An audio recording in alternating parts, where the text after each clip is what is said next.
awesome. Cash. If you take money, you take 50s and 100s, they have to be newer than the year 2000. If they are not, they won't cash them, or they will give you a much reduced rate. You're going to want to wear your money on you, or when you get there, you will need to, we'll need to open you an account, put your money into the account, and you'll have to draw it out while you're there. If we don't hold it on us? Huh? If we don't hold it on us? No, hold it on you to get there. And then you're going to want to put it in the bank. And then you'll just draw it out the debit card and pay. Okay?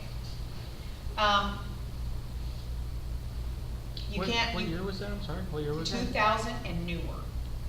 They wouldn't even take older than 2000 at any bank we were at, or any money changing place. One money changing place in Kampala said they would take it at 50 cents on the dollar. Ooh. Yeah. So yeah. So instead of just charging a fee, they were cutting it in half because it's too hard to deal with the older bills. So it needs to be 2000 or newer. Okay. So and if you take very much money, which you're gonna stand at the bank and make sure. I mean, look at every single bill, because you don't want to get there and find out you've got $1,000 you can't cash. Mm-hmm. Okay. Visa card. So preferably not one attached to your bank account. So if you have a Visa card, that's great. If you want to use a Visa instead of cash. But if you use a debit card, that's fine. But you need to call your bank or call your Visa company and tell them what countries you're going to be in. So if you leave here, you're going to go to Hong Kong, then you're going to go to Dubai, then you're going to go to Uganda and back. You'll need to call the bank, say I'm going to Uganda. I will be stopping in these 2 places. I'm going to be there for this many weeks, and then I'll be back on this date. And then they'll know that for a week or so you'll have some more transactions that come through. But after I was back, what was it, Mike? About 6 weeks. I got a charge of $800 or $900 plus the transaction fee, plus another something else. And then it bounced 4 checks because I wasn't planning on that $1,000, right? And so I called the bank and I said, I wasn't at a game shop. Didn't go to a game store. And she goes, oh, that doesn't even look like a real number. So I had to file a fraud complaint. I had to wait 10 days to get my money back. They returned my money. They returned the transaction fees. They returned the overdrafts. Then I had to wait for 30 days while they sent a letter to the company. Then they had to notify me that, okay, this is settled. They didn't respond or dispute, so okay. But people will steal your number. I know exactly where it was that my number got stolen because I'm really cautious with my debit card. And I use it only in the bank. The really good thing about both Kenya and Uganda is they have armed guards at the debit machine. So they watch you get out of your car, and if they need to, they'll take you to your car. So that's really good. But nobody knocks you over the head and takes your money at the time. Moses always stuck with me. He was glued. So that was good too. But you want to warn your bank or your Visa company, and it's not unusual to just take cash. I'm not comfortable carrying cash like that. Do you carry cash, Mike, when you travel? So see, he does, but I'm not.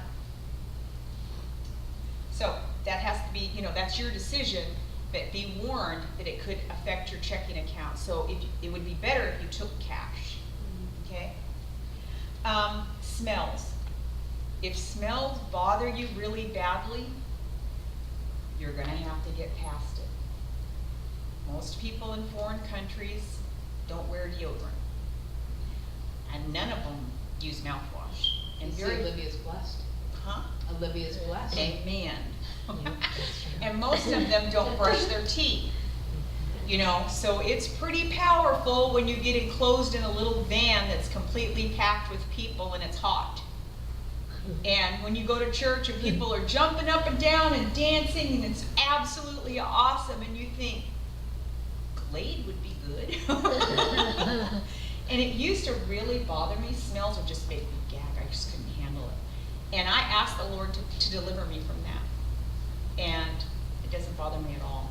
It's just how you are, where you And one of the people I was with one time said the really good thing about being in this country that they don't use deodorant is I sweat when I'm dancing, and I sweat when I'm doing these things, and I blend in.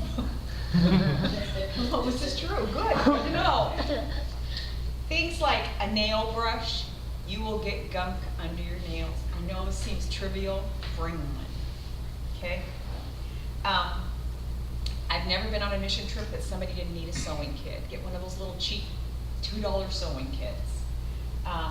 Clippers, you're gonna get snagged on stuff, you're gonna get caught on unsanded benches, whatever. It sounds trivial, they're important.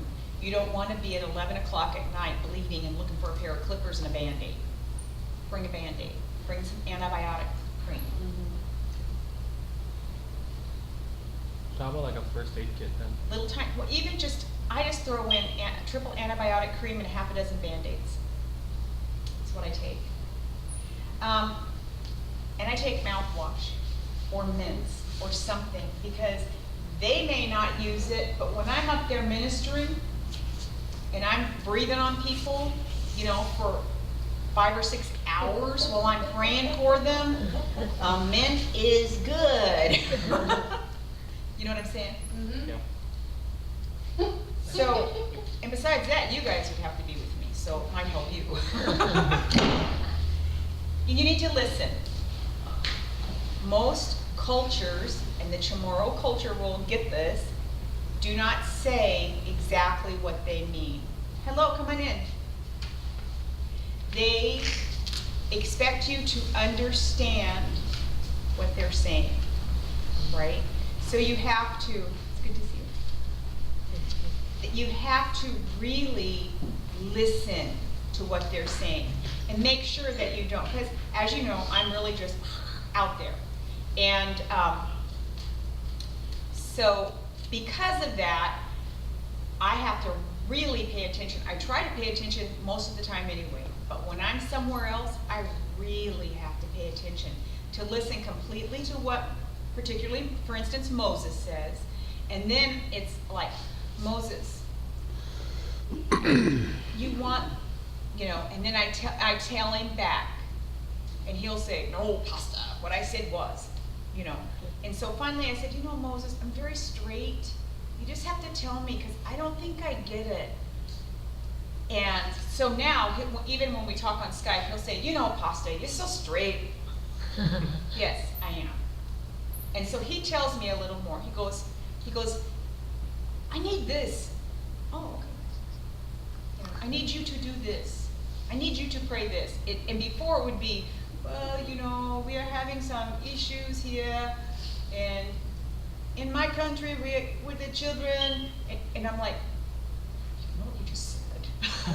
Because for me, he beats all the way around the topic, you know, before he actually says what he wants me to know.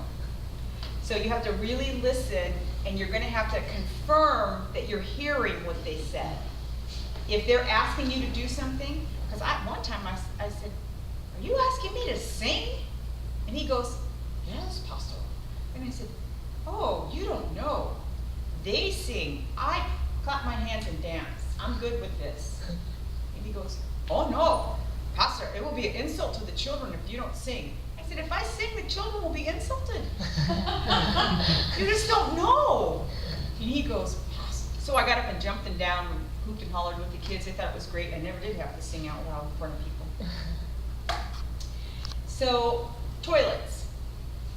Sometimes this is a loose term. They don't ask for the bathroom, they don't ask for the restroom, in Uganda they ask for the toilet.